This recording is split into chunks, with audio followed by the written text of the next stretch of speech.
Ready, Lola? Okay, quiet! Quiet. Quiet, please. Motor! Hey! Taklo na talaga eh! Taklo na yung motor! Light! Araw? And... Mata-mata lang po ang gumagana. Hindi gagalaw kahit ano. Mata-mata. And... Action! Divina,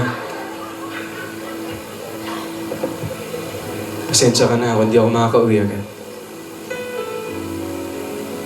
Alam mo naman, nagpapakahirap ako magtrabaho para sa'yo at sa magiging anak natin. Anak agad? Alden, hindi ka pa ba uuwi? Tagal ko na kasi nag-iintay sa'yo eh. Hirap na ako. Gigising ako sa umaga mag-isa. Kakain ako mag-isa. Matutulog ako nang wala ka. Nahihirapan ako, Alden. Kung anong nararamdaman mo, Divina, yun din ang nararamdaman ko. Pero sana bigyan mo pa ako ng panahon para makaipon.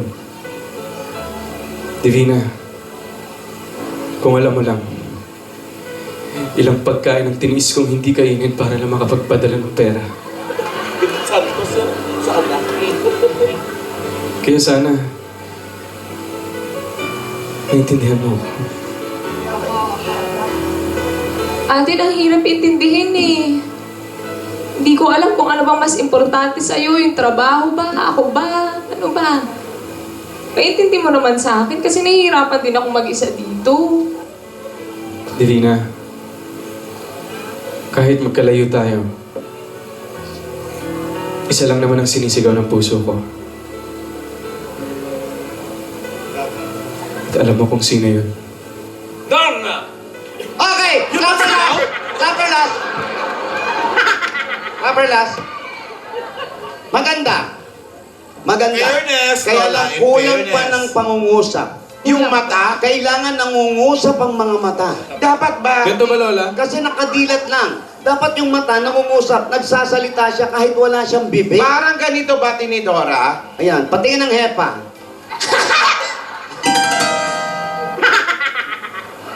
Hindi naman ganyan. Para ka naman nililipasan ng isip niyan eh. Para Exorcist din. Yung nangungusap, Nangungusap. hindi yung naka-stay lang, Meng. Okay? Divina, nakaganon ka lang. Kailangan medyo gumaganon. Nangungusap. Nagsasalita kahit walang bibig. Okay, are you ready? Kailangan po ng mic. Wala na pong linya, Lola. Wala nga mata. Okay po. O sige, mag-usap kayo. Mata-mata lang. Okay, ready? Light! Motor!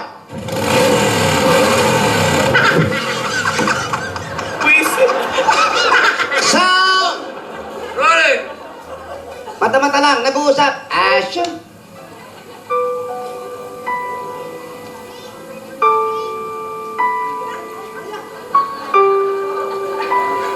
Kailangan kung ano yung nilalaman ng isip nyo, yun ang lumalabas sa mata nyo.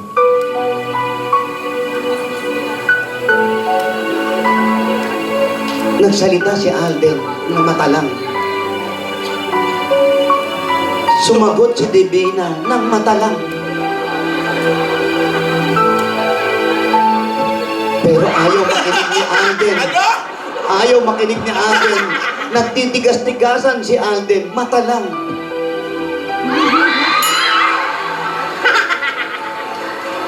Nagalit si Divina. Mata lang. Galing na pag-iwalay niya, oh. Nagtitigan. Nagtitigan. At unti-unting naglalapit ang inyong mga mukha. Lumalapit sa isa't isa. Si Alden tumitingin sa kanan. Masakit yung mata ko. Sa kanan, Alden.